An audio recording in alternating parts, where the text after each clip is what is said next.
Welcome to the highlights and match reaction show for the UEFA Champions League. We are sponsored by our partners for the entire season at Topps Kick 23. Topps Kick are the official digital collectibles app of the UEFA Champions League. Topps Kick is back for the 22-23 season, where you can collect and trade your favorite players from across the Champions League with football fans all around the world. The app has new packs available every week, brand new cards, original artworks, and classic top card designs. Throughout the course of this season, I want to build with you the ultimate Champions League squad with Topps Kick. So get the app downloaded right now. It's available worldwide and it is free. I'm going to be playing along throughout the entire Champions League season from tonight right and through to the final, and I want to see you there. The link is available in the description below to download the Topps Kick 23 app. You can also scan the QR code that will be on the screen throughout the course of this stream. But make sure like buttons are being smashed. You're subscribing to the Football Terrace. Big shout out to Topps. Let's do this. Liverpool Football Club with a last-minute winner. Matip coming up trumps, getting them the 3 points, much needed in the group stages. Napoli likely to beat Rangers tomorrow night. And Liverpool, of course, want to still be in the hunt for finishing top of their group. They dominated the proceedings. They had the majority of the chances. Ajax so very close to going 2-1 up themselves. Daily Blind just wide at the back post. Was it going to be another night where Liverpool's inability to finish their chances, to finish their dinner, to put the game to bed was going to come back to bite them in the backside? In the end, no. Liverpool come up trumps, and it was very much needed. Very much needed after recent games for Liverpool, there's no doubt. We're going to delve into that in more detail for you on the Champions League highlights and match reaction show sponsored by Topps. Make sure you're scanning that QR code, by the way, people, or clicking on the link in the description below. We're also covering the Bayern Munich Barcelona game. Very even first half, but Bayern Munich showing their class in the second and pulling away from Xavi and his men. But it's been a brilliant night of Champions League football, no doubt about it. I want your thoughts and I want your feelings now. Get your comments in. We have our first super chat of the night, actually, that says Pedro deserves better today. Insane performance. Pedri, maybe? Okay. But if Lewandowski misses 2 or 3 sitters at the Allianz, then it's not your day. Can't slander Xavi for those missed chances. Yeah, I don't think anyone will attack Xavi for what's gone on. But yeah, Lewandowski, I think his teammates are going to be having words with him. No doubt about it whatsoever, because he missed some clear-cut chances. And we'll delve into that on the show very, very soon. Indeed. Pronounced Xavi. Okay. Xavi. I think we said Xavi over here for a long time. So you're saying Xavi. I'll say Xavi then if you're telling me that. Do you know what I always love about people when they tell me I'm pronouncing it wrong? I'll then get 10 other people give me 10 different ways to pronounce it. And for a dyslexic, reading 10 different ways to pronounce the name that I've always said one particular way is very difficult. But I will change to Xavi. Xavi as in like ch, ch. Cool. Got it. Done. Deal. Sorted. Let's have a little look here. Oh boy, we needed that is what Mohammed says here. Liverpool did need that tonight. Liverpool needed that like you would not believe. They needed it massively. They absolutely needed it massively. Omar here says, you missed a super chat before that. Oh, did we have one come out early? Oh, it's been started. I didn't see it here. Nunez finished touch is a scuff. Fully deserved win. He means final touch is a scuff. Okay, I get you there, Omar. Thank you, my friend. Matip and Thiago and Jota made a big difference. They did. Jota was excellent tonight, I thought, overall. Matip, we know how good a centre-back he is. There's no doubt about it. And Thiago, one of the best midfielders in the world. But Liverpool's biggest problem all season has been converting chances. And they still need to get better at that this season. There's no doubt about it whatsoever. And a few hairy moments, but deserved winners really over the course of 90 minutes. I am joined in the studio by Jess and KJ. How are you both doing this evening? Good. I mean, all I really needed was the Spurs loss. Anything that happened after that, I think I'm okay with it. But yeah, with Liverpool, I think you're right that they definitely needed that. The only thing that I will say is that regardless if it had been a draw or what it ended up being was the win, they looked a lot better, and they looked a lot more like the Liverpool that we've known over the last couple of years. Once they start to turn the screw and really start to put you under pressure, you saw that Ajax were having a difficult time holding on to the game. Liverpool had a lot of chances. They were in double digits for chances. They were probably at about 20 chances to 3. And that just showed that, like, ultimately they were more dominant than Ajax, even though Ajax had a lot of chances.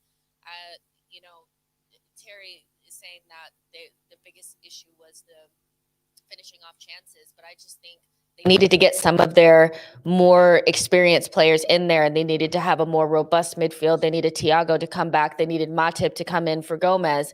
Sikamis had an excellent game. I thought he was probably the best player out there in terms of like his all-around game. Sikamis? Simicast.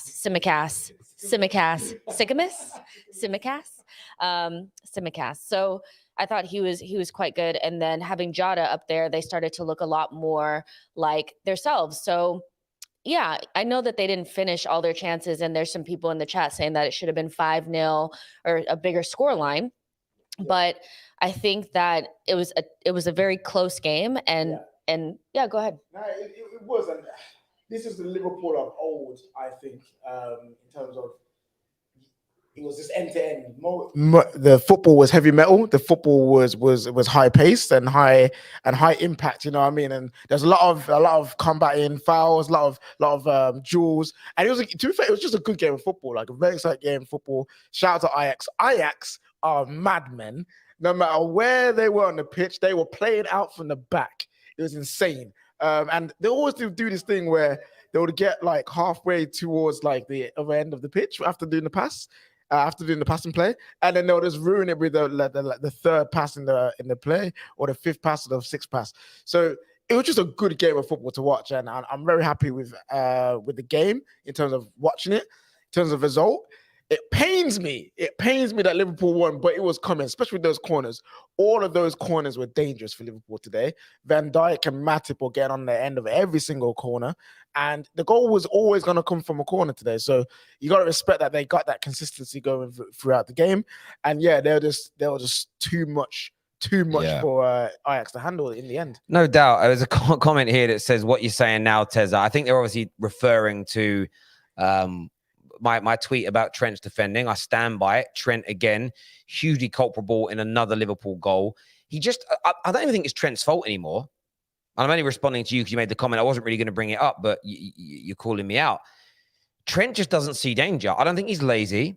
I don't think he's not trying. He just doesn't see danger. He didn't get across enough to cut the path out. And even when the players are in behind, I don't see the man busting the gut to get back and try and solve anything. It's just something a little bit off with him in relation to that. But he was partly at fault. And then there was some confusion from Van Dijk in the middle as well. No doubt about that whatsoever. But in the end, Liverpool just too good, too strong for Ajax. And they blew them away. But in terms of what am I saying? I've already said it. Liverpool the better team.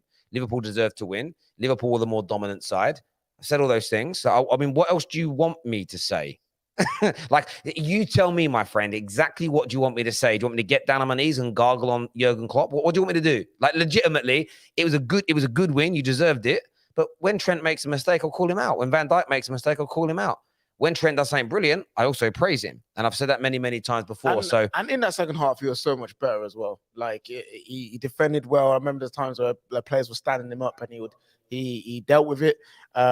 He put in some good crosses in, and also that obviously that double save that the goalkeeper made against him, like that he come in one of those shots on his weaker foot. So you've got to respect Trent for the second half. His first half though is, I mean, Ajax were coming at them, and he was running back towards his own goal. I think when he's going towards his own goal and he's made to one-on-one defend one-on-one, he's not as good. But when they're kind of ushering players into certain areas and he can nick the ball, he's a little bit better. Yeah. But Liverpool, once they started to become more dominant, especially on the ball, and create more chances, it was the old Trent. And I think they take for granted the fact that they had a better midfield and a better person playing next to him.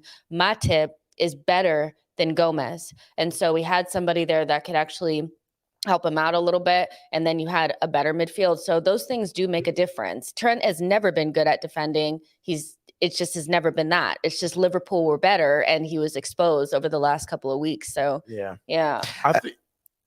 Yeah, no, I agree. Look, I mean, lots of Liverpool fans agree with it. I know Trent. Look, Trent gets defended to within an inch of his life, and people have got to understand that's why there's more criticism of him. Just when he makes a mistake, go, "Shut, that was a mistake." But the guy gets, honestly, like some of the people out there should become defense lawyers because they could get this man. They could beat any case. They could beat any case. He's got a great fan base behind him, and I respect that. But I think these Liverpool fans are creating a problem by over protecting a player that needs criticism.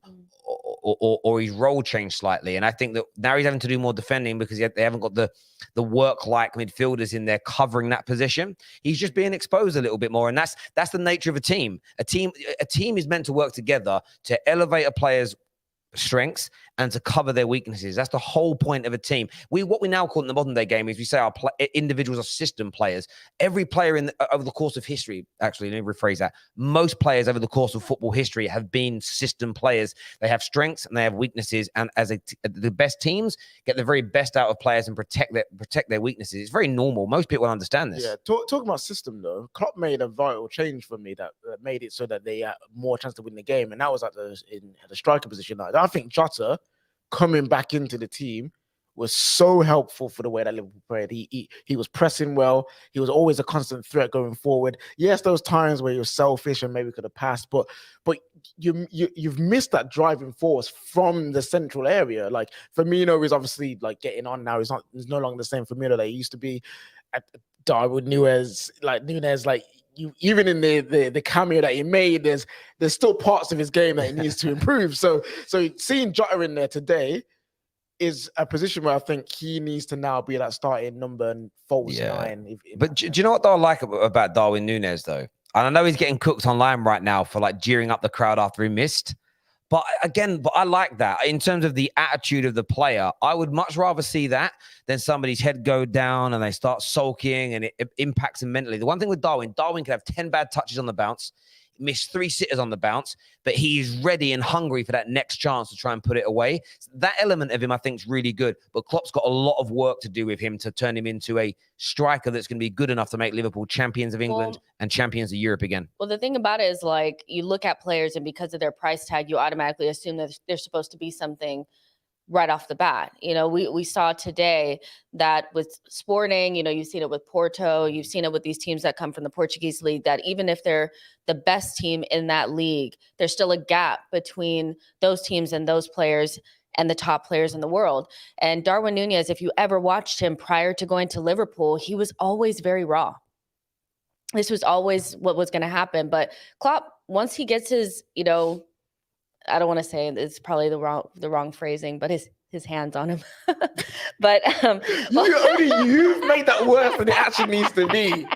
Once Klopp starts, you know, working with him a little bit more, I think he is going to be scary. I think we'll take this time now to laugh at him and make fun of his first touch because he has the physical tools to be something really dangerous. Yeah. The problem now is that you have Salah and he's supposed to be your striker, but now you're asking him to create for somebody else. Those things are going to change over the next couple of years.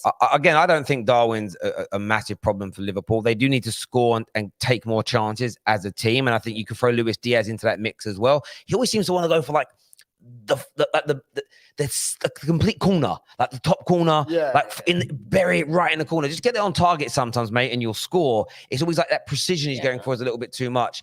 The biggest problem that Liverpool have got to sort out is the amount of goals they're conceding. Van Dijk is off the pace. He's been the best centre-back in the world for the past 3 to 4 years, no doubt about it, and still is. If I'm to rank the best defender in the world right now, I'd still say Van Dijk.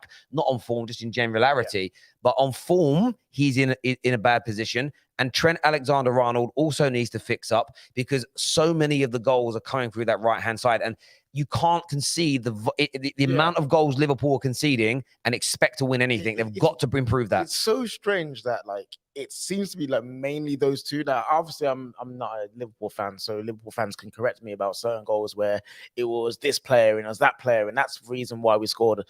But Van Dijk and Trent have been so pivotal in Liverpool conceding goals this season. It's been crazy, like penalties, our position, and these two are some of their best performers. So it's kind of like how does Klopp now again turn these guys around, going back into form? And that's obviously the job of a manager, is to see your players out of form, get them back to that form. And this is why when people were saying Van Dijk was the greatest centre back they've ever seen play in the Premier League, that there's always pushback from everyone else that weren't Liverpool fans, because that goal today, I'm sorry, I know we got spun. For one, he got spun.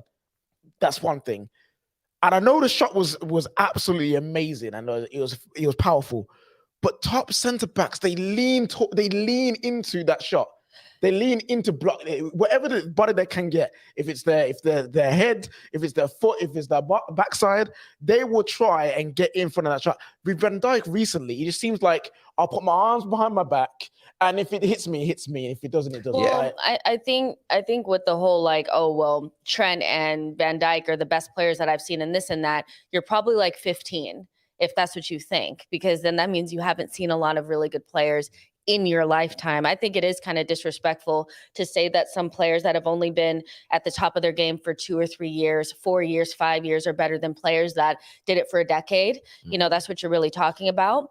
But any player that doesn't have a good structure in front of them is going to get exposed. That back line is getting ripped because the players in front of them weren't playing very good. Well, it's a team effort, isn't it? And when Liverpool's midfield was at its best, when Henderson and Gini were there and they were covering a lot of the spaces that the fullbacks left when they went forward, the system worked perfectly. And there are holes in it now, and that's where I will, as a football fan, look at their mistakes and say, you still need a better midfield in front of you, absolutely no doubt about it. But some of these holes were there in Trent before. Now, this is also a key point.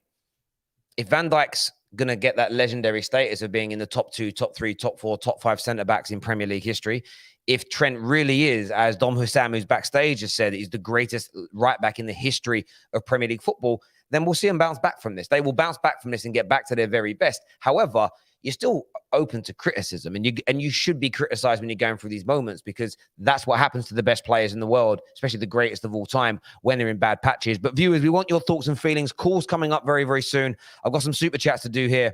First one from Chike says, great matches tonight. Bayern, I believe, will win that group. Also, what is there to do in London, because I will be in town this Thursday? Not very much. It's going to be crammed full of people with their cucumber sandwiches waiting for a box to go past.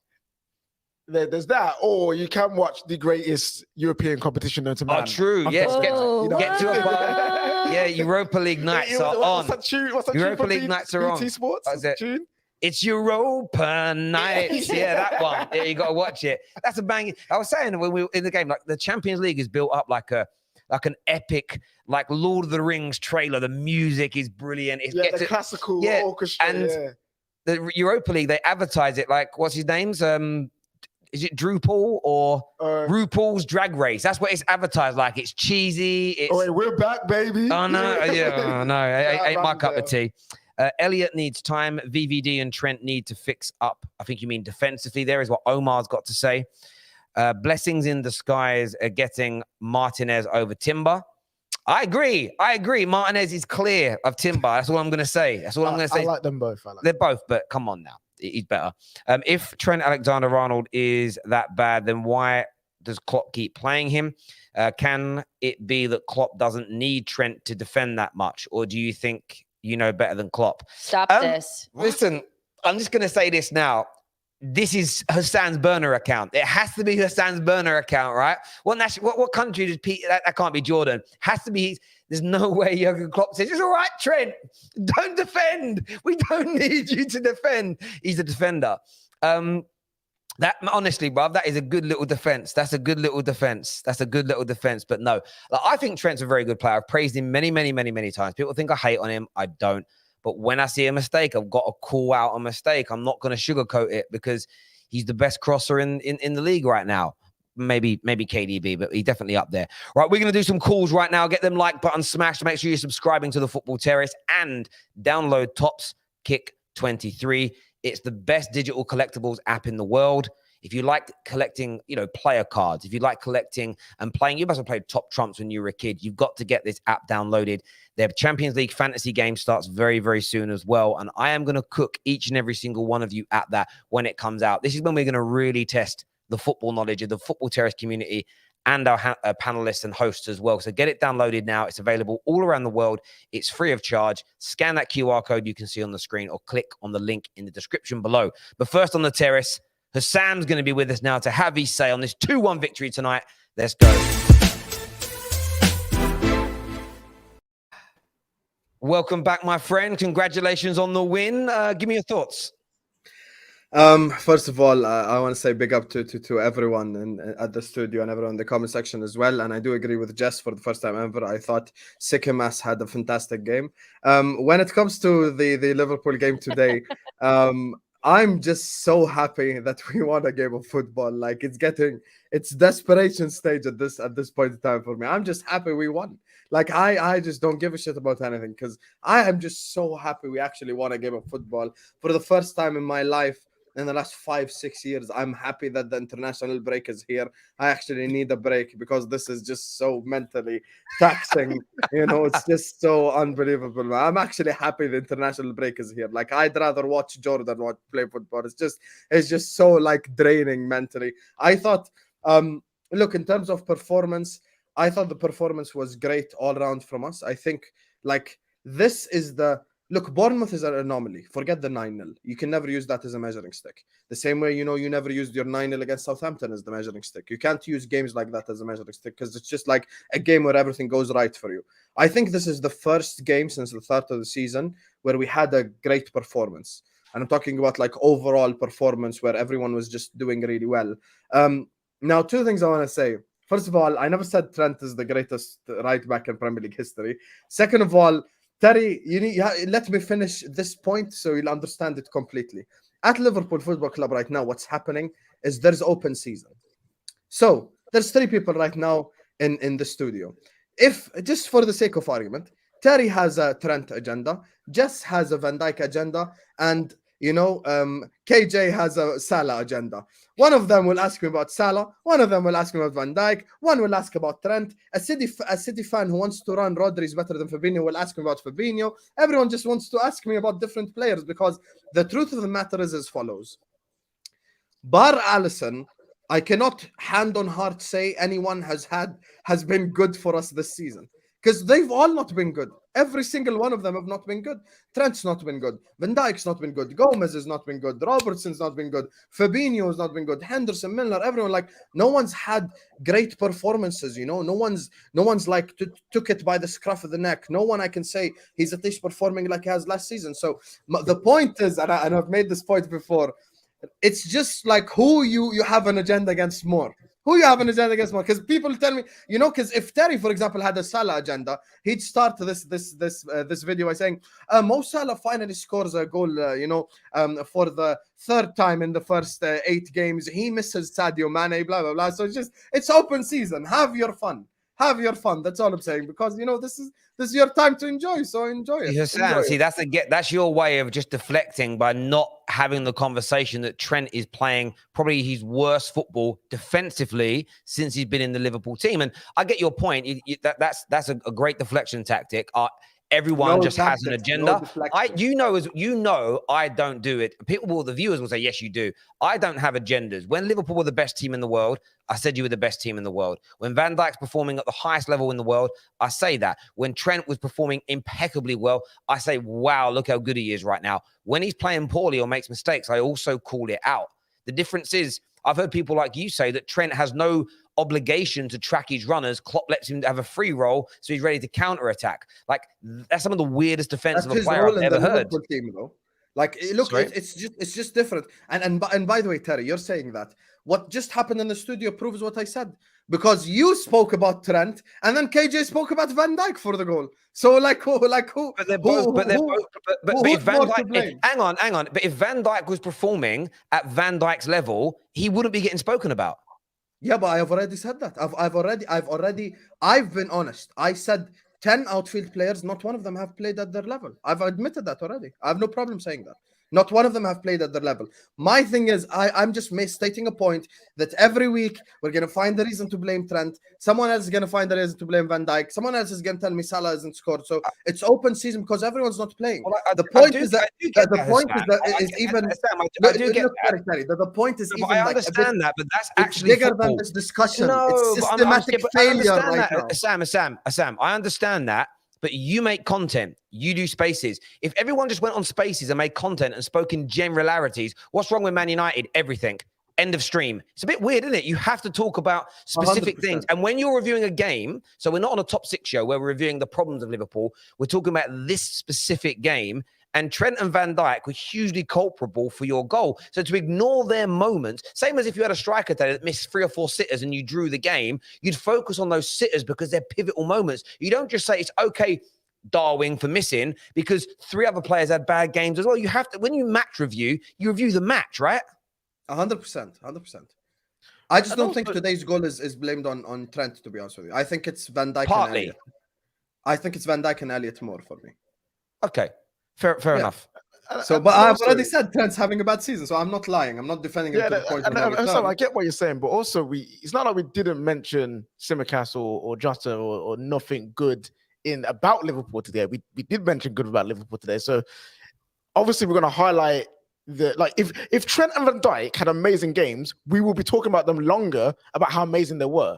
It's because they're so good that there always will be the talking points. And when you're a big club, I know 30 years got you deluded into thinking, oh, we're not that big, we're so small. Listen, I get it. But now you're back in the big time. You're back in the You're that back in ain't the me, big time. KJ. You know You're me. back in, This is you're, what's different. up, what's No, up? no, we're not What's up? doing You're this. back in the We're big not time, doing my that. brother. So get Because used you to know I people fight my own criticizing fan base. Don't do this because you know I fight my own fan base to have high standards. So don't do this. Because I've seen you versus your own fan base. I've seen you versus your own fan base recently. It's actually quite fun. I like your Twitter feeds. Yeah. They are funny. Hussam, my friend, listen, my bro, thank you very much for coming on and having your say, and we'll chat again soon, my guy. Thank you very, very much. Top man. Thank you. There was another super chat that came through here, and it says, I know Van Dijk doesn't dive into tackles much, but I prefer my centre-back to put his body on the line and block that shot instead of playing it safe in that situation.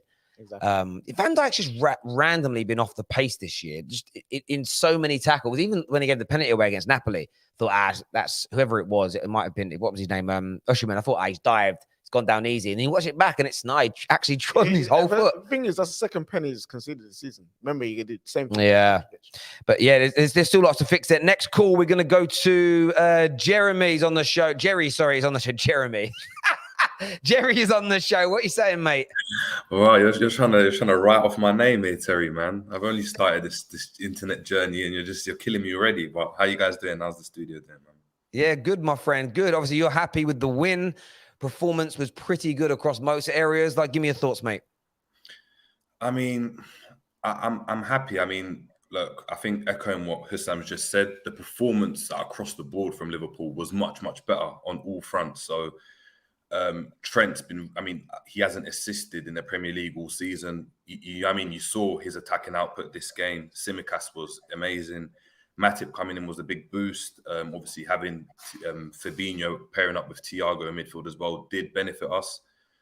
We dominated that game, really, but it wasn't in the same kind of manner that we have done in previous years. As obviously KJ was saying, it was very kind of heavy metal football. We still looked very, very vulnerable. Our right-hand side was still an issue. And look, Hussam did mention it. And yes, Trent, Van Dijk, they've been really poor.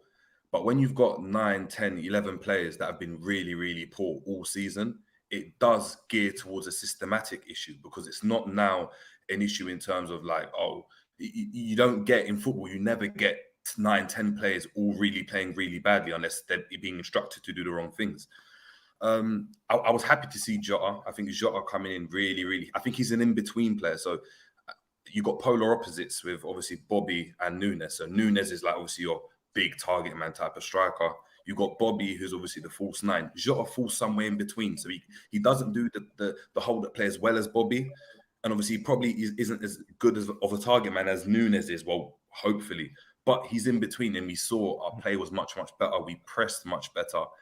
I'm still a bit, I wouldn't say dissatisfied, but my issue is that we relied a lot on individual quality in that game.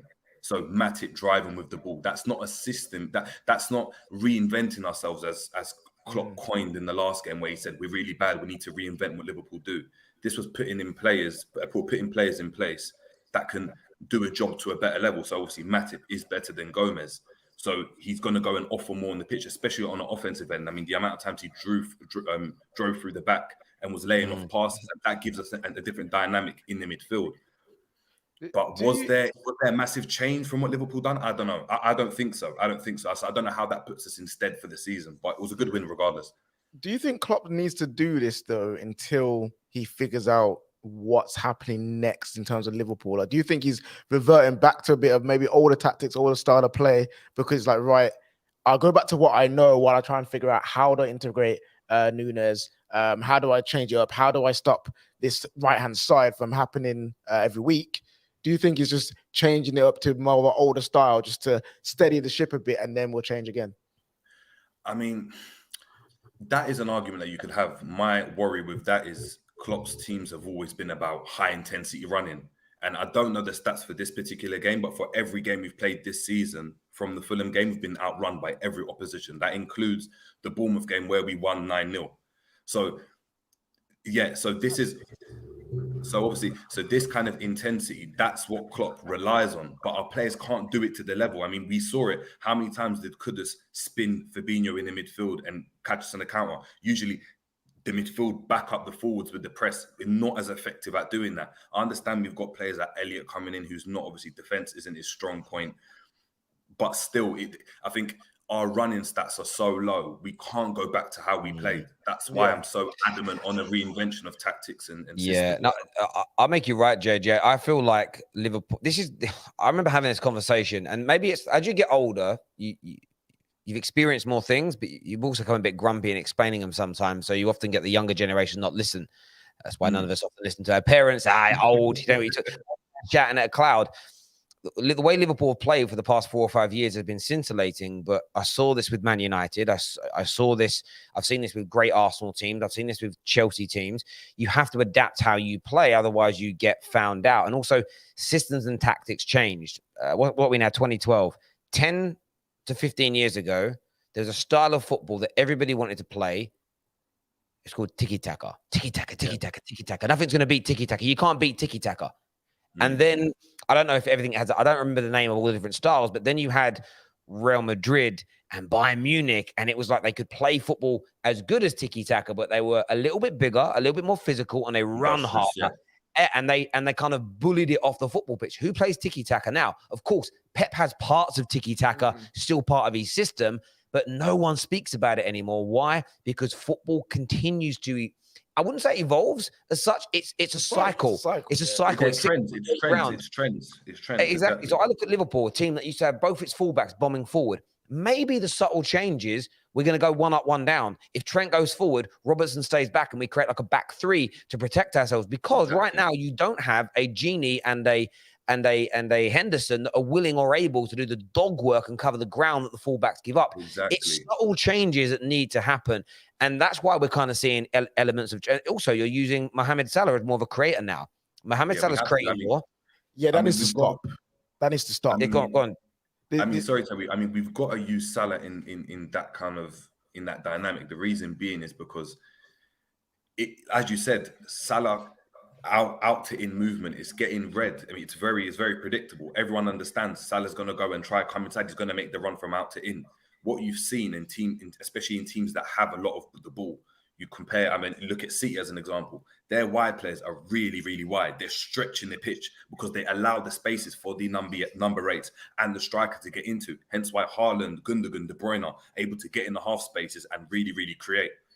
Our system means that everyone, usually was really, really congested. So low blocks, so we're able to cope with what Liverpool are doing much easier. I mean, we saw early on, even in the Community Shield, yes, albeit City didn't obviously have a pre-season, but Salah playing that role meant there was so much more space for Nunes to get into, for Elliott to get into. It means that we're stretching the pitch, but someone's got to do it because Trent doesn't do it, unfortunately. And I don't know why. I personally don't think that's what Salah should be doing. Like, he's a goal scorer. You know what I mean? He can get assists. No, he can. I'm not saying he can't, but he scores goals. Like, just keep doing what he does best, and Well, either move yeah. him centrally Yeah. and then let everyone else do the creative role for him, or you stick to this way of playing, but get the players that can do it in the central areas for him as well. So, yeah, I don't like creative Salah. Give me back goal scoring Salah. No, I think that makes a lot of sense. JJ, thank you very much for coming on, mate, and having your say. Really appreciate it, mate, and we'll chat again soon. And listen, Klopp's one of the best managers in the world. No shadow of a doubt, he is. But he makes mistakes as well. So, when they had the injury crisis a couple of seasons ago, if he'd have just stuck with 2 actual centre-backs and allowed his midfield to remain his midfield, I don't think they lose. Was it 4, 5, 6 feet on the bounce? I don't think that happens because it didn't. Once he shored up those 2 positions, everything went back to being okay. So I think there's a big dynamic that needs to be looked at. Super chat here says Trent literally ran past Blin.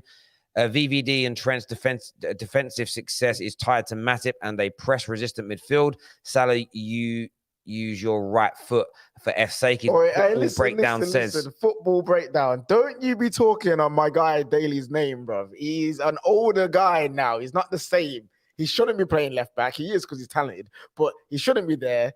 Allow him, please. Just leave him alone. Don't this is my guy, Daily, man. There we go. Next, we are going to speak some Barcelona, some Bayern Munich on here. A roundup of some of the other scores tonight from the Champions League. Of course, Bayern Munich beat Barcelona 2-0.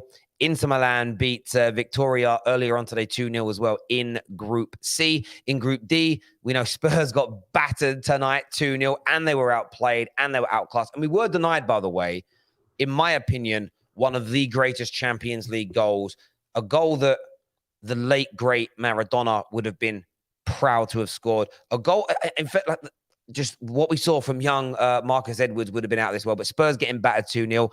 Frankfurt beat Marseille 1-0. Of course, we know Liverpool won 2-1. Napoli and Rangers play tomorrow night, I believe.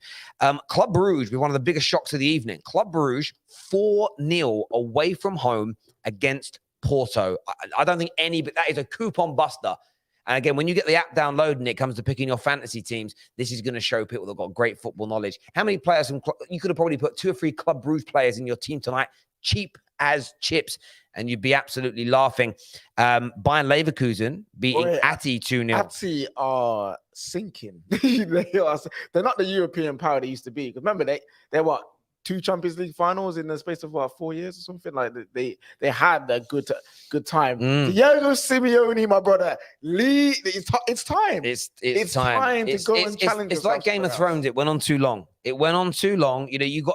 Sometimes as managers, you've got to do a Gavin and Stacey. You've got to do the Office, the proper Office, not the American one with 92 seasons. 2-3 seasons, peak of your powers, stop. Go out on a high. Diego Simeone, you're done. It would be nice if we can see some of those Atletico players, play some good football, maybe attack. Free Zhao and that. Free some of these players. A quick one, though. I would say contact Tuchel, but he also plays bad football, so don't get him. Quick one, Terry, though. My mystery box is back on top. So my top. Okay. All right, cool. So you get a mystery box and it refreshes every hour. I don't know how long it lasts for, though. So I want to open my mystery box. What you got? I got some Maxi Morales, some guy from MLS. I got old man Higuain out there in Inter Miami in the nice pink kit. Am I going to just get all MLS players? MLS, and MLS. So the MLS is a league that is sponsored or is partnered with. So on tops, you've got the MLS, you've got the Bundesliga, you've got the Champions League, and you've got the Europa League as well. Then all the new stuff's coming out very, very soon. So get yourselves ahead of the game by downloading it now. All right, next on the line, young Tom Little is here with us to speak about Liverpool's win. What you saying, mate? Oh, this season is going to be an absolute slog. It's going to be an absolute slog. We have 4 wins this season. Take me back to the Community Shield, back when I thought the world was our oyster. Jesus Christ. You know what, though? Today was the best performance we've had all season since that Community Shield. It really was. I thought the majority of the team played really well. I'll touch on the Ajax goal later, but our performance today filled me with a lot of confidence in terms of certain things. I thought Kostas Tsimikas was fantastic, and Robertson's really got to have an eye out about his position because he's not safe. Matip was fantastic. there is a genuine case to be made that over the past 18 months, he has been better than Virgil van Dijk. I will listen to that argument because there's a genuine case to be made there. Fabinho was looking better today than what we've normally seen of him this season. He looked a bit less leggy, which was much needed. Thiago, it's scary how bad we are without him, and it's scary how good we can be with him. And the fact that our hopes for this season are once again pinned on a 31-year-old with one of the worst injury records I've seen is a recipe for disaster. But right now, I'm not worried about that as much. Harvey Elliott was poor by his standards today. Salah, like you said, KJ, I don't like him being out there facilitating. He shouldn't be out there. You've got a three-time Premier League Golden Boot winner out there facilitating. Doesn't make sense to me. But we've got no one else to do it. That's the issue that we've got in that attack at the minute. No one else is really effective enough at that. But on the defence and their goal, I'll sit there and say Trent deserves a bit of blame for it. I think he committed and then didn't on that through ball, and then that's exposed everything up. But the one person that I'm not going to give as much blame to is Van Dijk. I don't think he can be expected to do as much there, because not only has he got Kudus there, who controls it brilliantly, it's a fantastic finish. He's also got Steven Bergwijn right alongside him, so he is dealing with two attackers right next to him, and he's got to pick up one and cover the other one at the same time. I think it's a little bit harsh on this goal to judge him by. There's been plenty of times this season where you can look at him and say he's been at fault, but this one is, I think, a little bit harsh. But hopefully, I've said it 3 times this season now, 4th time's a charm. Please be the thing to kickstart our season. We've got an international break coming up. Send Trent to spatial awareness camp. Make sure he starts scanning, and then we're golden. We're golden because I saw a lot of good things today. And Darwin Núñez, I know we missed his chance, and it was the only chance he got, and he dragged it wide, and I'm sure he's going to be cooked to that over the next couple of days. But there is a play there. There's a serious play there if he can just work on his technical ability, because physically he's got it all. When you say serious player, expand on that for me, please, Tom. In terms of the fact that I think he can play multiple... I think the potential is for him to be one of the most complete strikers in the league. In terms of physically, he's all there. He's 6'2". He's insanely quick. And he's strong he's got a good leap as well, although we haven't really seen it much at Liverpool. The issue that we're running into is his technical ability is leaving a lot to be desired. So there was 3 instances today which I picked up and went, that's not great. There was a simple pass which he passed straight to their DM, which is poor. You can't be affording that. There was a chance when he was played in down the line and he was chasing that ball constantly because he couldn't get it out of his feet while he was dribbling. And there was obviously chance he's dragged wide. But that's all stuff that you can learn. That's all stuff that can be taught. We shouldn't be having to do it, but it's all stuff that can be taught. Tom. Mm-hmm. Seriously, bro. Mm-hmm. Complete, one of the most complete strikers in the league.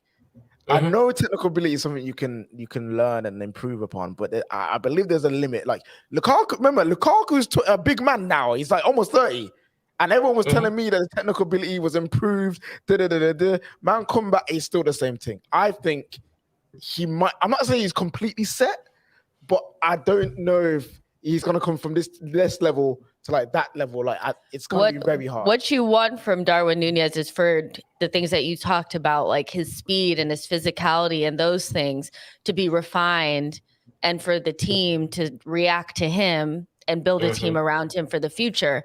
In terms of him being complete, you can't be complete with a donkey touch. Like you just can't be that. And I'm sorry, but like, what is he, 21? No, he's 20. I think he's 22. Okay, he's 22, but your technical ability does not get that much better once you get to a certain age. It's gonna, But I think that he can be very, very scary. And like I said earlier in the show, once he gets used to being with this team and the team gets used to being with him, I think he's going to be really, really scary. So, but he ain't going to be complete. Yeah, that's what I'm saying. Like, it's not about his goals. It's not going to like his goal scoring is not going to fly off. None of that. It's literally the complete part. No. You won't be complete. You'll be a good score. I disagree. I think the player is there for. I think the player is there for it. I just think he needs the team. We need to play his style of football to start off with. What we're doing now is we're bringing in an £85 million left winger. He was a left winger at Benfica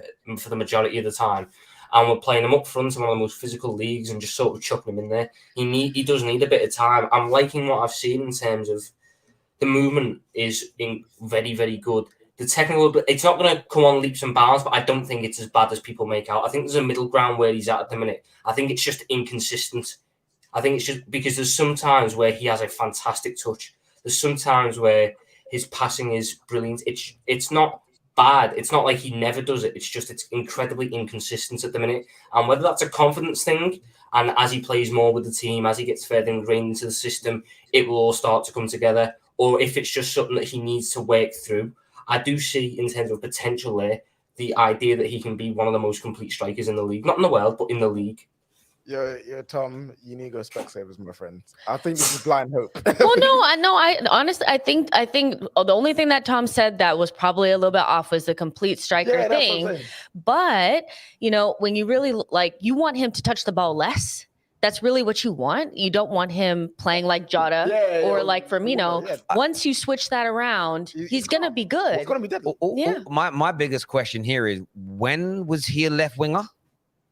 At Benfica, they played a 4-4-2 and it molded into a 4-3-3. So whenever they went into a 4-3-3, he was out on the left, and you see it now. He ends up taking Diaz's position half the time. Yeah, and he does. I mean, again, look at his heat map. Yeah. I'm looking at his heat map. I go with heat maps more than the starting position formation wise, and you can certainly see he drifts more to the left. I mean, we haven't got it on the screen. It makes sense though. Yeah, I get what you mean. I just wouldn't call that a left winger. That's again, it's a striker that sits on the left. A left side. I probably shouldn't use left wing. Left sided. He's left-sided in a left-sided attacker, should we say? Left striker. Yeah. Left I think that's, again, I look at left winger as according to Transfer Market, he played 72% of his games at Benfica as a striker, but he definitely drifts to the left. I just wanted to clarify that because I was like, have I just completely been misreading this guy?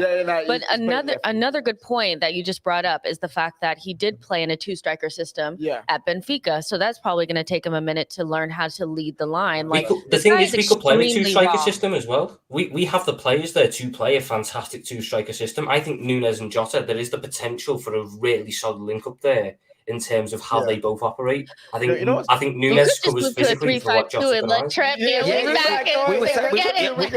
We said this earlier. Go to three at the back. Trent can be a wing back, and then you don't need to worry about his terrible defending. Thomas Tuchel. Am I hearing Thomas Tuchel? I'm just hearing get the best out of your group. Listen, play Mo Salah and Darwin as the centre forwards. They can split and go left and right a little bit. That would be an Itis Merchant's nightmare. Jota behind them. You know what I mean? Put all three together. It'd be great doing. Salah and Nunes up top, boy.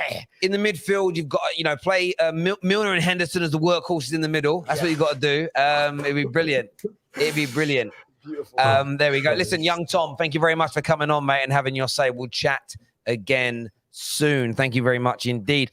By the way, great numbers of people been scanning that QR code and downloading the app since we've been live. Don't miss out. Don't be part of the group. You're going to be gutted when we all start playing this game very soon. Oh, I wish I did it sooner. It's free, by the way, available on all devices and pretty much every country in the world. As long as you've got an app store, I think it's available. So go and get it done. Most complete striker in the league. Tom, you can hear it in his voice. It was blind hope. It was blind hope. It was him convincing himself what he's talking. Do you know what? Do you know what's crazy? Do you know what's crazy to me, right? Do you know what's crazy to me is like Arsenal and Man United fans have been starved for years. Liverpool have been peckish for a few weeks, right?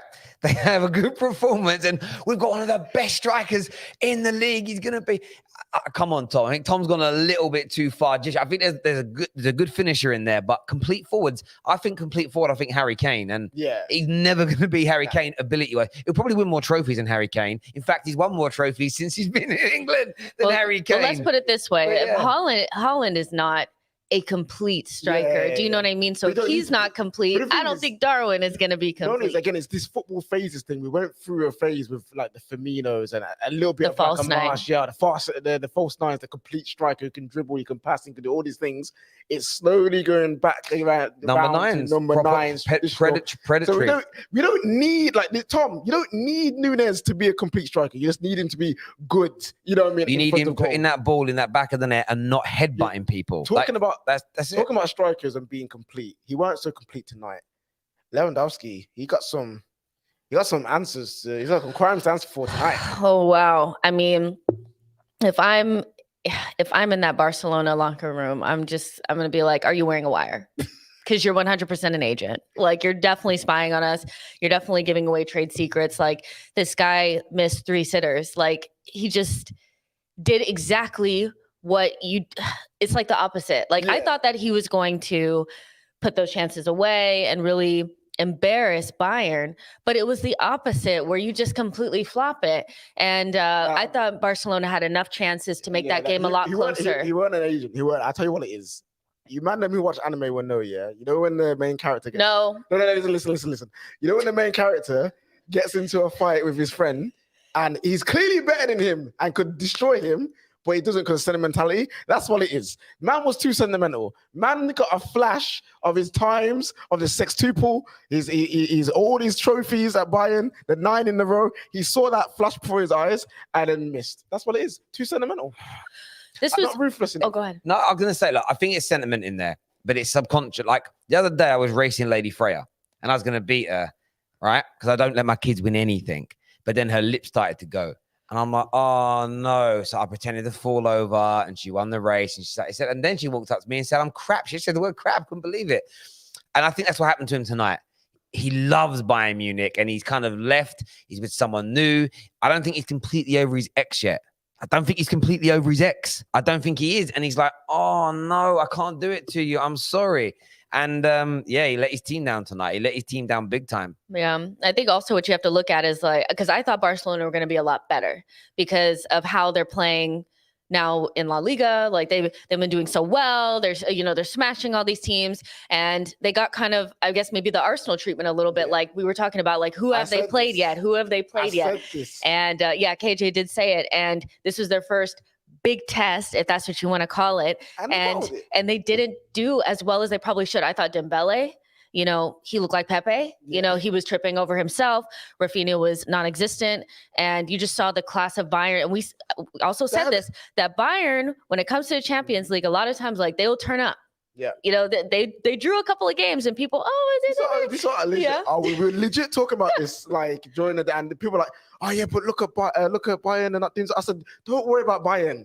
Don't worry. When it comes to Champions League, don't worry about Bayern. They know what they're doing. And Nagelsmann, yes, he's a young coach. He's getting through the league. It's one of those ones where their league is what it is. Like, they can go 3 and a bounce without winning and still win the league. Yeah. But, like, they know what to do. And literally, halftime come, they switched it on. They just turned it on. And they get 2 quick fire goals. And in the end, they could have scored more. But when I know Barcelona spent money, and Terry, we will obviously talk about this in comparison to like Man United and the way they do the rebuild. But when you look at where they've spent a nice shiny new attacker. It's cool, isn't it? But when you're bringing in Marcus Alonso as your new left back, when you're bringing in Bellerin as one of your new right backs, when you're bringing in Christensen to be a marquee centre back, like they're flashy, bro. It's flashy. It's like buying a brand new Prada shirt, a nice pair of designer jeans, and then wearing high-tech trainers. It's just kind of, we haven't completed the look. Do you know what I mean? It's not quite put together. I mean, high-tech might be fashionable now with these weird hipsters that live in East London and stuff. But where I grew up, if you wore high-tech trainers, you got bullied. And that's what those players are. They're high-tech trainers. They're high-tech trainers. There were some good center backs on the market this summer that went to other teams. Listen, they should have broke the bank for Harry Maguire. Okay, I was gonna say something different, but okay, Harry Maguire. They should have bought a center back, because when you look at their back line, it's really it's just Kunde. It's just Kunde, and he's not like I don't. Is it Araujo? How do you pronounce the other center back? Well, I'm not gonna pronounce anything anymore because I'm getting everything wrong. McTominay, Sycamus. Like, I'm done. Hang on. I must have been doing something. Who the fuck's Sycamus? Sycamus. Simicast. Hang on a minute. Isn't Sycamus? Isn't that someone who marries more than one wife? Bigamist. Oh, Jesus. Sycamus sounds like literally a Greek legend. That's what it sounds like. It's like, oh, I'm off work today. What's wrong? Oh, Sycamus. I've got a touch of Sycamus. Oh my! But nah, Well, you pronounce what is his name? Simicast. No, the What's defender at Barcelona. What's his name? Arujo. What? I think it's Araujo. I'm going to say the other guy. Is what I'm going to say. Yeah. Next, Apparently he's good. Apparently he's maybe. But like they do need to sort things out. Maybe. Next on the show, we've got young Ram back with us. He's back only after wins does Ram turn up. Isn't that amazing? Well, I've seen a lot of people showing up today. Wait, Don't do it. Don't do it. Because I came out after the United loss. So don't do that. You did. Where are you, by the way? Because I can't see no feathers. He's not in the UK. No. My house is getting renovated. So see, this is how you know, man. This is how you know the man's posh, right? So now he's posh. His house gets renovated and he lives somewhere else during those times. Man can afford to move out and live in a different house when his house is being renovated. It's my relative's house. So my house was getting renovated. Man had no stairs. I had to go up a ladder. Mate, I don't like building work being done in my house. I just don't do it. That room needs redecorating when it can stay needed decorating. I can't live in a house that's being built. Anyway, talk to me, Ramos. Yeah, I have a little bit of a different feeling to everybody. I think today's been a little bit of a I'll say content. Allow. I'll say it'll be more of a content performance rather than a good performance. I think Simi, Matip and Thiago were all incredible. And I think everyone else was a little bit meh. I don't think they've been that great. I think there has to be a conversation about Trent, because not only was he defensively susceptible, I don't know where he was playing today, because that man was playing at right wing, attacking midfield, centre midfield, sometimes at left back. I don't even know where he was playing. I think he was just freestyling the whole game. So I think there is a conversation to be had about Trent's discipline. Did you remember that song? Yeah. So no, well before his time. You would have been a baby. I will play it to you later. Sorry, Ram. But then, just on the Nunes talk, okay, I wouldn't go as far as Tom saying that he will be a complete striker. How far would you go with Nunes? I think he'll be a very, very, very good striker. Okay, very smart, okay. Very smart. Very, very, very good. That's just words. Like, who would you put him on? What level do you think he'll get to? Like, put him next to a current player that we know, like where, or like a player in the last 10 years. What level? Like Suarez, Kane, Andy Carroll. Like maybe where? Okay.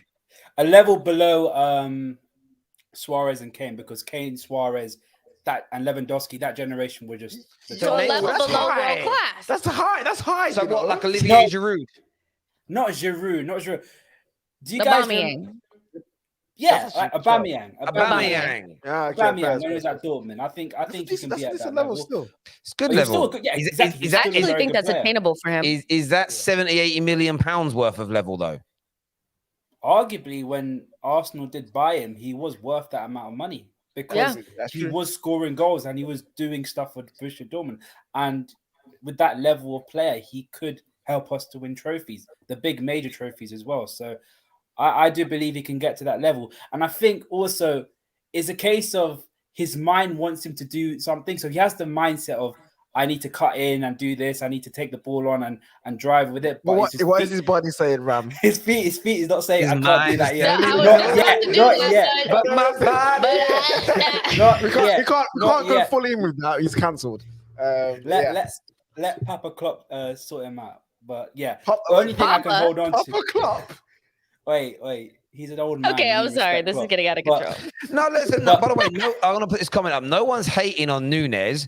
People are just saying that, we've had Tom say he's could become one of the most complete centre forwards in the league, and then Ram just said he could be very, very, very, very good. And I'm just trying to ascertain who he thinks is very, very, very, very good. Because saying very, very, very, very good is just words. I'd say the caliber of Aubameyang when he first moved to Arsenal, and I don't know if you guys remember how good Higuain was when he was at Napoli. That sort of level, if you get what I mean.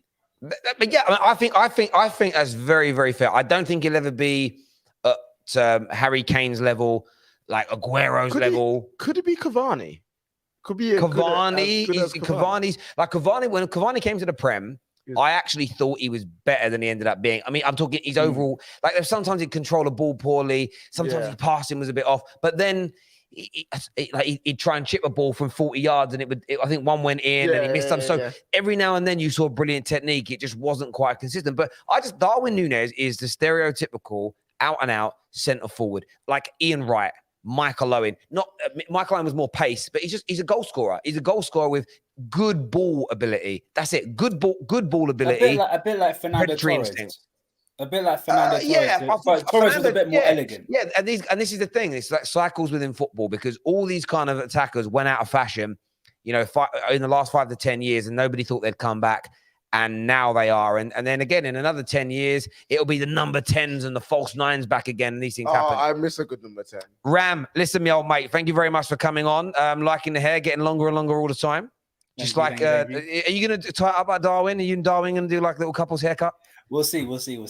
There we go. Listen, you take care, Ram, and we'll speak to you soon, me old mate. Thank you. Viewers, make sure like buttons are being smashed and you're subscribing. Rack's on the show next. What are you saying, Rack, me old mate? I'm good. So how are you? I'm all right. I'm not too bad. I'm a bit gutted the football's kind of coming to a premature end. I know there's some games this weekend, but not the proper ones. You know what I mean? But other than that, I'm all right.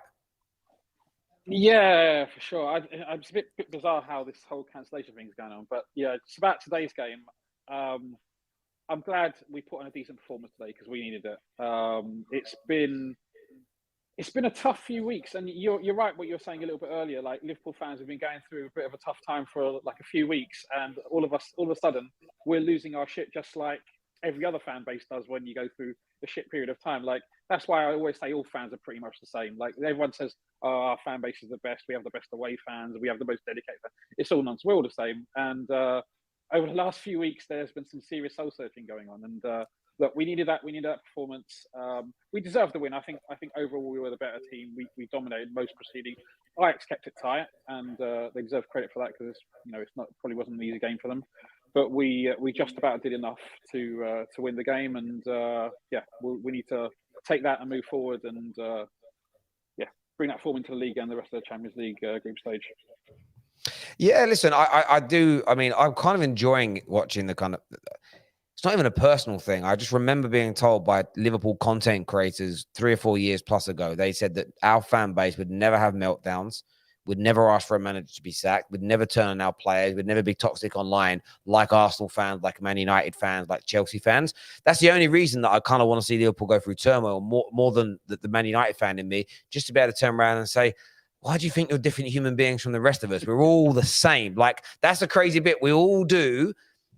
Like general, if you take 10,000 people from 60 different countries and put them all in the same social scenarios, you're going to get a lot of the same reactions from these people wherever they're from. Does that make sense? You'll get extremities, you get the similarities, and the fact that they thought that our fans would never get angry about losing football matches. It's just funny to me. It's mad. Not just, I mean, even after the first couple of games of the season, like. We drew against Fulham, and it wasn't a good performance. And we drew our second game, I think, against Palace. And everyone's entitled to their opinion. That's the thing. That's fine. But and people are going to have meltdowns. Everyone's going to react differently. And this is why I always say, no fan base really is any better or any worse than any others. We're all just human beings. So absolutely, my friend. We're just a little bit better. Darwin Núñez. Go on, mate. Go on. There's a quick one about Núñez. I disagree with Tom about him necessarily ever being the most complete forward in the Premier League, but that doesn't really matter because I think he can become like Mohamed Salah is not the most complete, wide forward in the world, right? People always kind of complain a little bit about some of his technical aspects of his game and his touch and things like that. Even though he has shown glimpses and consistently that he's been up there, arguably one of the best wide forwards in the world, if not the best. So he doesn't have to be complete. You just have to be as good as you can get. And if you're signing someone for that amount of money, but he could potentially play for us for 10 years, then it's like the Rooney thing. Obviously, you guys got him. You paid a hell of a lot of money at the time, but you got him for 10 years. So if Núñez sticks to us for 10 years, he'll be fine. Yeah. Couldn't agree with you more. Rack, top man for coming on and having your say. Really appreciate it, bro. Thank you very much indeed. We've got some more super chats here.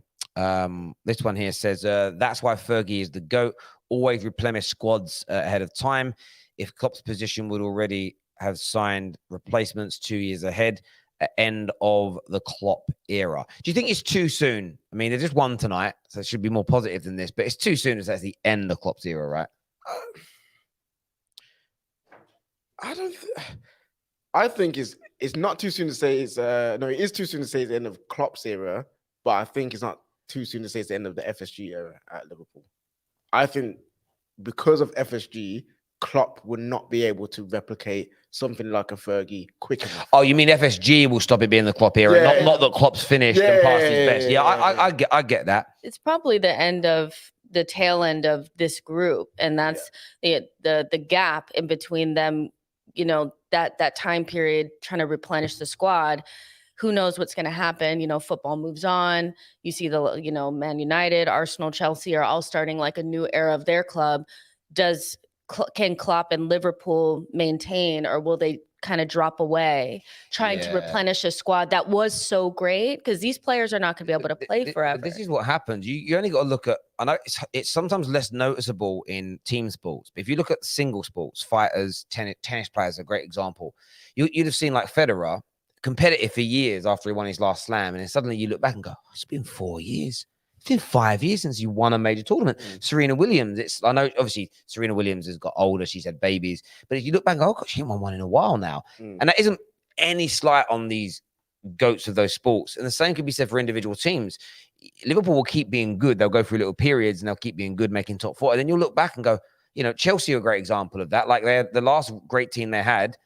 I know they've won a Champions League, but the last team that was competing for league titles was 2017. And you suddenly look back and go, they've fallen away and not rebuilt properly to compete for their league. And I'm not saying Liverpool won't do it, but I think that if they don't replenish correctly, and it is the thing with Liverpool is I don't think they can do it the way they did it before. Because what helped them in that time is that Chelsea went through some bad periods. Arsenal and Man United completely and utterly fell off. You know, Spurs actually were on their way up, but Spurs didn't fully back Pochettino in the right way. When Poch should have, after that Champions League final, they should have gone, boom, there's £200 million Poch. Go out there and make this team. I know they got one and bought Ndombele, but go and make this team even better. But yeah, I don't think it's the end of Klopp. I think Klopp he'll either make another great team at Liverpool or he'll go on somewhere else and do something brilliant. He's too young to be past his best, but we will see.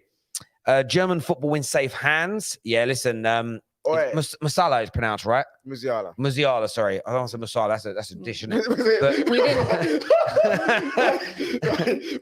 Masala fish and chips. Yeah, is what you're saying. Mate. I like. Listen, I fancy it. I'm starving. I'm gonna die. We didn't talk a lot about Bayern, but they were very good. They beat a good, resurgent Barcelona side. You saw Sané. I mean, his goal was so good. And so, yeah, you just see that their class came through, and there's not enough talk about them, but I thought that they were quite good. No, they're good. And they're right. Like, they are in safe hands. Musiala is I'm gutted that he's obviously chosen Germany over England because he's absolutely he's in that special bracket of like the Pedris, the Fodens, the Tchouaménis, Bellingham, like those. He's in that, and like he goes. I think he gets slept on because obviously he plays in the Bundesliga and he plays for Bayern. When they've still got Thomas Muller, that guy is still going. You know what I mean? They had Lewa for how long? They've now just got Sadio Mane, and they've got all these big stars. That's like Fede. Well, that's the too. That's the problem with the Bundesliga, though. 1 minute people want to praise it, the next minute they want to say it's a rubbish league, and then it's you lose players in the murkiness of that. I don't watch the Bundesliga, but I watched him play for Germany versus England, and he looked a level above every other midfielder on the pitch that night, and he looks very, very good indeed. But yeah, very, very talented, very, very talented player indeed. Definitely. Liverpool need to realise in the Prem era they're but a footnote. They're but a footnote in the history so far. Ultimately flopped, yet still gassing them from the 70s and 80s, end of a short era. I wouldn't. Liverpool are definitely not a footnote in the history because Liverpool, unlike some Liverpool fans have tried to paint, and Hussam's one of them, and I'm not speaking ill of him because he ain't here. It's what he said. They've had very good teams on multiple occasions through the Premier League. They've just not delivered, but they've been integral in in the Premier League. So I wouldn't say they're a footnote in the history of the league at all. I think that's disrespectful to such a giant club. There's only one other club in England on the same that they're like they're up there that size, and that's Man United. They're both huge in that way. But in terms of like the thing is, rebuilding the team in the same way you built the first great team is really difficult, because there's so many things that you need to fall into place. Not only are you really going to go out and buy 4 or 5 more players at 20-30 million pounds who end up turning out to be, in Klopp's system, end up being some of the very best players in the league, maybe even some of the best players the league has ever seen? That's hard to do. Fergie even struggled to do that at times without spending big money on more positions. When you're at the top, you can't buy like you're just coming up. It's harder to do. And then at the same time, you've got to factor in where are Chelsea, where are Tottenham, where are Arsenal, where are Man United in the scenario of things. Are they able to take some of those talented players away? Do you have the time to develop? Even Fergie, that was famed for the class of 92, he struggled to really develop young players from the academy through after that.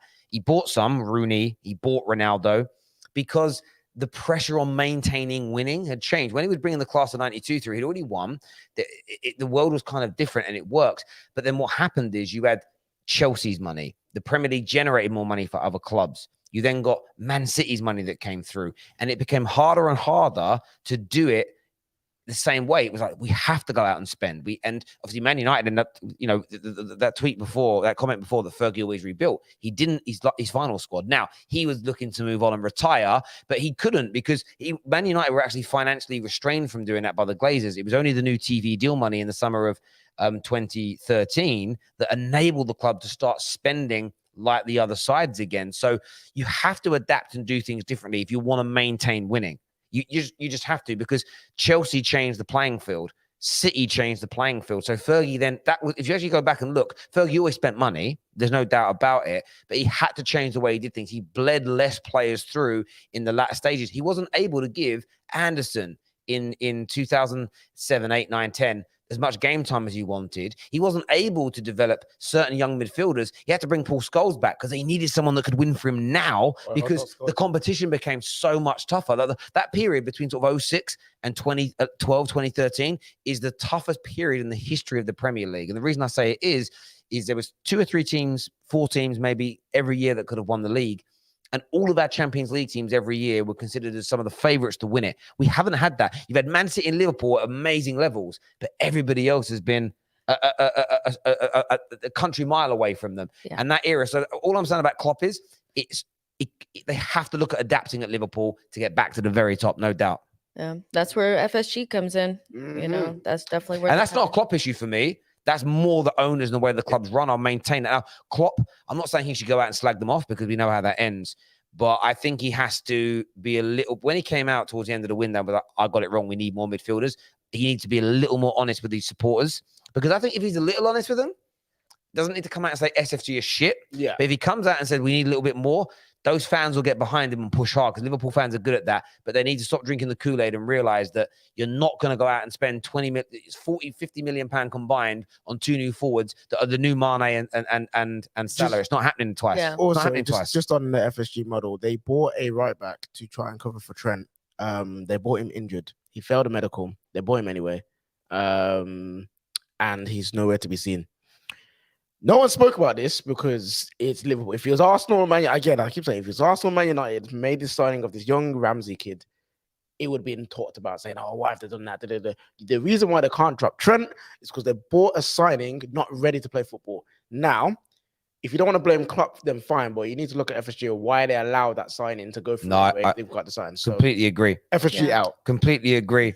Now, viewers, listen, we thank you very, very much for tuning in to us today. We really, really do. We're back tomorrow with more content and the match reactions to the Champions League games. Same time tomorrow night. Make sure you're tuning in. Please get the app downloaded before you go. Links in descriptions. Scan the QR code on the screen now. Until next time, take care. Goodbye. God bless. See you soon. Welcome to the highlights and match reaction show for the UEFA Champions League.